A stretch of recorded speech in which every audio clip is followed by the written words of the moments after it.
Joyce.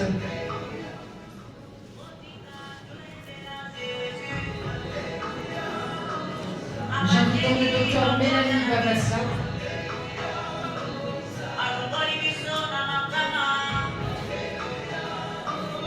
Merci.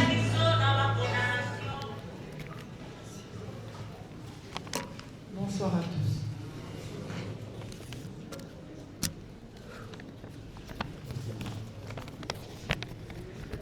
C'est dur.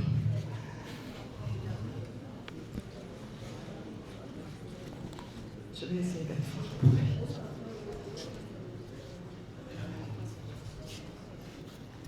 Je vais premièrement lire un mot de circonstance de la part de Christine Babassa, qui est notre sœur aînée, qui a tenu à envoyer ce mot pour l'horizon. Il y a dans la vie des journées tristes et douloureuses. C'est le cas de cette journée du 14 juillet 2026, lorsque la nouvelle de la mort de Christelle nous était parvenue. Est-ce vrai? Notre corps a tremblé. Tout goût de faire quoi que ce soit a disparu. Les larmes coulaient le long de nos joues avec soupir. Christelle est morte. Perdre une sœur est une preuve bouleversante qui marquera nos vies à jamais. C'est ici l'occasion pour moi d'adresser, au nom de mes sœurs, Babassa Cône et Nathalie, Babassa Mayuba Françoise, Babassa Yengo, Mélanie, Babassa Oumba Rachel et notre frère Babassa René Moïse, nos tristes et douloureuses condoléances aux membres de nos deux familles, la famille Diomi et Babassa, spécialement à maman Sophie, mais aussi à maman Jackie Yengo, ainsi qu'à notre beau-frère Marcel Kingunza. Sans oublier papa Oscar Soukami et son épouse, maman Dodo Diomi, qui ont bien voulu prendre en charge d'une part l'organisation quotidienne du Matanga à leur résidence et d'autre part celle des funérailles en général, qu'ils trouvent ici l'expression de notre profonde reconnaissance. À vous tous dont la présence constitue pour nous un grand réconfort moral, nos sincères remerciements. À toi, notre douce sœur Christelle, pourquoi nous quittes-tu si tôt? Comme nous aurions voulu que tu restes encore avec nous, pour serrer davantage ces liens d'amour et d'affection, sans cesse qui unissent les enfants Babassa et leurs neveux et nièces Fabien Schlieder ainsi que Julie Schlieder et bien sûr notre bien-aimé et merveilleux Choukran. Ton dévouement, ton sourire, ton amour et ta générosité seront nos souvenirs, ce qui n'effacera jamais de nos mémoires et tu ne quitteras jamais nos cœurs. Christelle, tu es notre fierté parce que devenu médecin, tu as accompli la prophétie que papa, lorsqu'il était obligé de quitter l'école de médecine avec nostalgie, au mois de novembre 1956, que lui, s'il a manqué cette grande formation, un de ses enfants serait un jour médecin. Notre Seigneur Jésus-Christ a bien voulu exaucer sa prière, et au lieu d'un seul enfant, médecin, il en a eu deux. Et Christelle était la première du nom.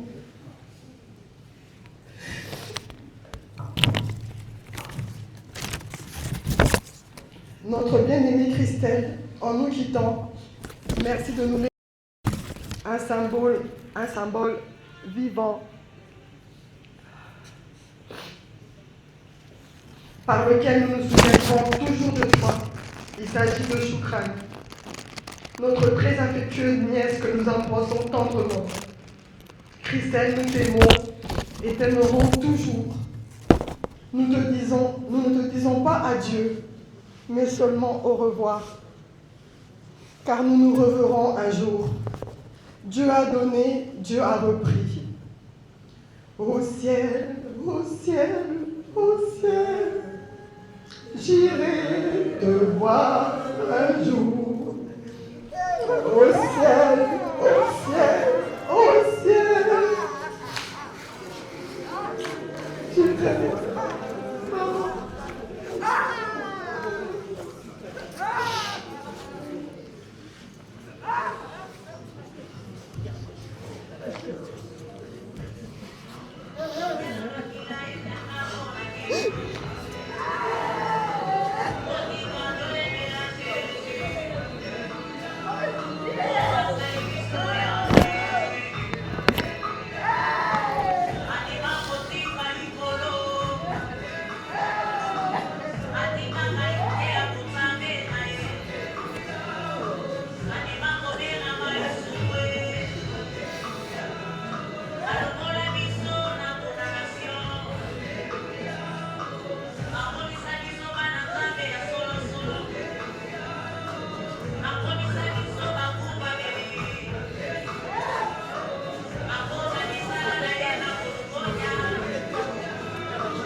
pouvez parce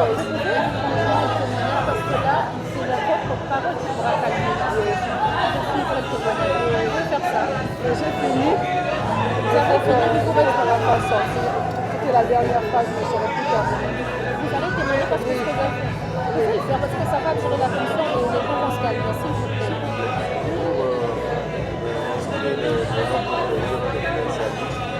Ici, je vais vous appeler.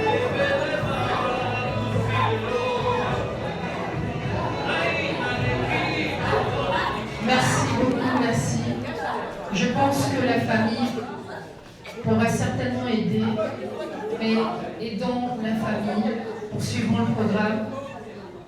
Ça va peut-être nous aider de pouvoir nous occuper.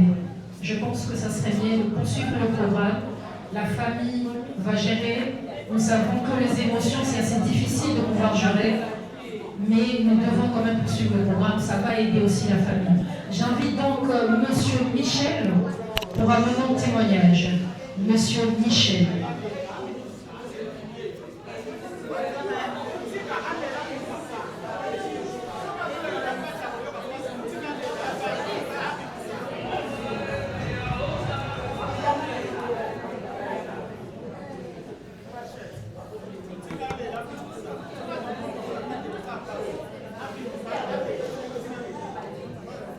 Bonsoir à tous.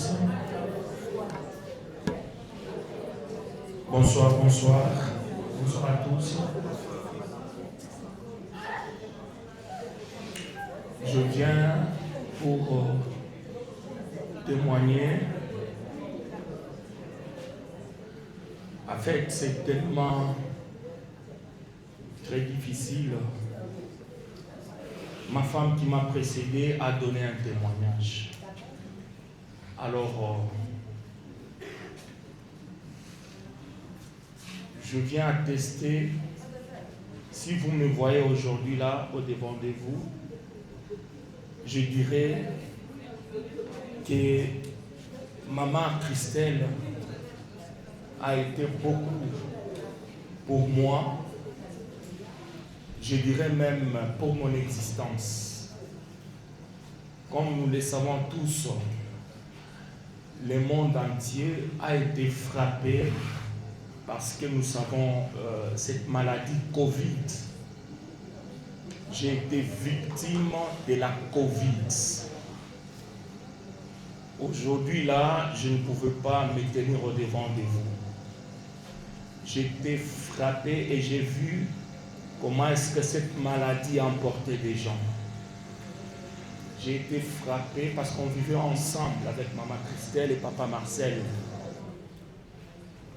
J'ai été frappé par la Covid et je n'ai pas de famille ici à Kinshasa.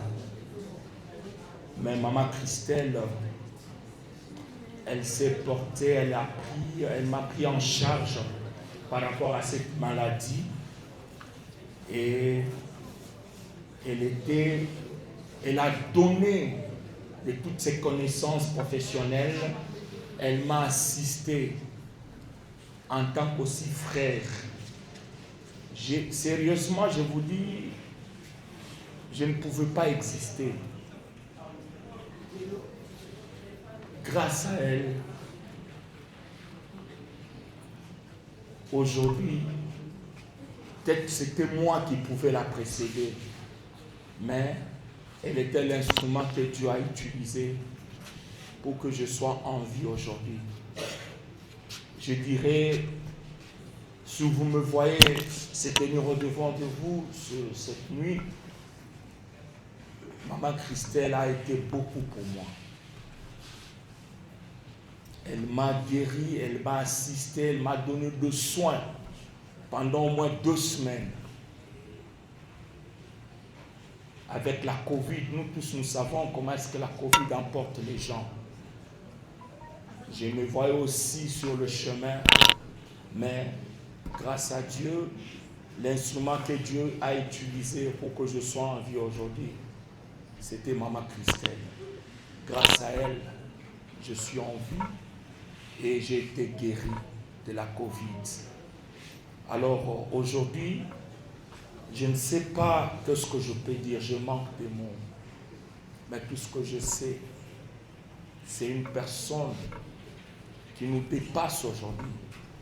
C'est une personne qui est plus que même la sagesse, qui vient de découvrir ce que le monde t'attend.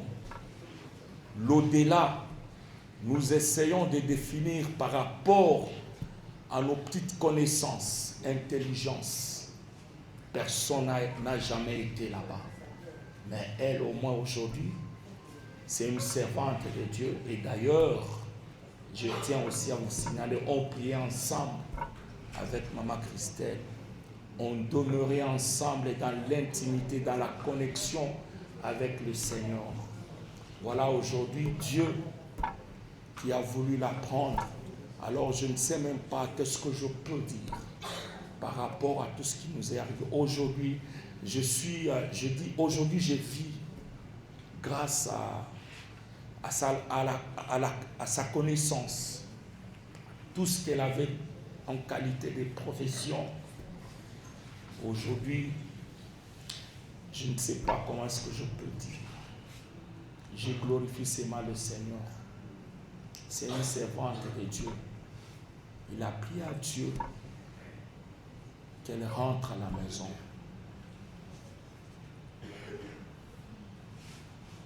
Je n'ai pas de famille ici à Kinshasa.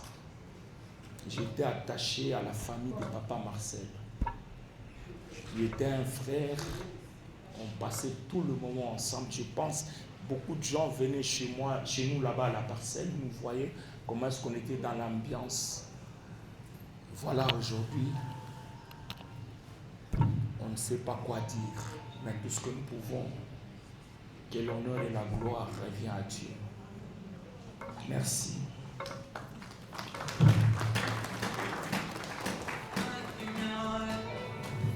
Merci beaucoup. À présent, j'invite l'assistance. Si, parmi nous, il y a 2 personnes qui souhaitent également prendre un moment de témoignage, je vous prie de pouvoir vous manifester. Juste avant, nous allons prendre madame et ensuite suivra les autres. Merci.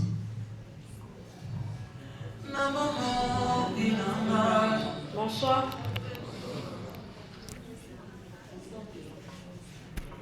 Ma jumelle, c'est comme ça qu'on s'appelait. Souvent, les gens nous confondaient. Au lieu d'appeler Gisèle, ils appelaient Christelle. Au lieu d'appeler Christelle, ils appelaient Gisèle. Je pense que la première fois que je l'ai vue, je me rappelle même plus. Donc, depuis qu'on est bébé, je pense. Elle est un peu plus jeune que moi, mais on était des amis. Au-delà d'être des sœurs de sang, c'est maman Sophie qui nous a élevés comme des jumelles. Je ne sais pas s'il y aura des photos. Vous allez voir, il y a plusieurs photos où on s'habillait pareil. Mais on n'était pas des jumelles de sang. On s'appelait Mapa Salibanda. Je ne sais pas si je peux me permettre de parler de Christelle, parce que normalement je ne devrais pas le faire. Parce qu'il y a tellement à dire, et Christelle le sait que je parle beaucoup. Donc je suis quelqu'un qui parle beaucoup. Donc j'aurai beaucoup à dire lui concernant. C'est pas parce qu'elle n'est plus qu'on peut parler du bien d'elle. Chacun de nous a sa part d'ombre et elle a sa part de lumière. Pour nous, Christelle était un symbole. Pourquoi je dis un symbole? Parce que depuis que Christelle est venue habiter à Kinshasa, parce que lorsque Marcel l'a épousée, ils habitaient à Lubumbashi. Quelques années après, ils sont venus à Kinshasa s'installer. Ce qui faisait que la majorité des fêtes se passaient chez elle. Pas parce que seulement elle avait une grande parcelle, non. On a d'autres maisons, d'autres parcelles qui étaient beaucoup plus grandes que chez elle, mais on le faisait chez elle. pour vous dire combien elle était généreuse. Je pense que le mot est bien faible. Moi, je suis quelqu'un de très réservé, je suis une casanière. Donc, les quelques fois où les gens me voyaient dans les manifestations, c'est parce que c'est elle qui me motivait. Moi, je n'aime pas sortir. Elle va te forcer, elle va te bousculer. Gisèle Télématokine. Nous arabes, pourquoi? Moi, je ne suis pas quelqu'un qui était très, très lié avec les gens. Et c'est elle qui m'apprenait à faire ce genre de choses, malgré qu'elle était plus jeune que moi.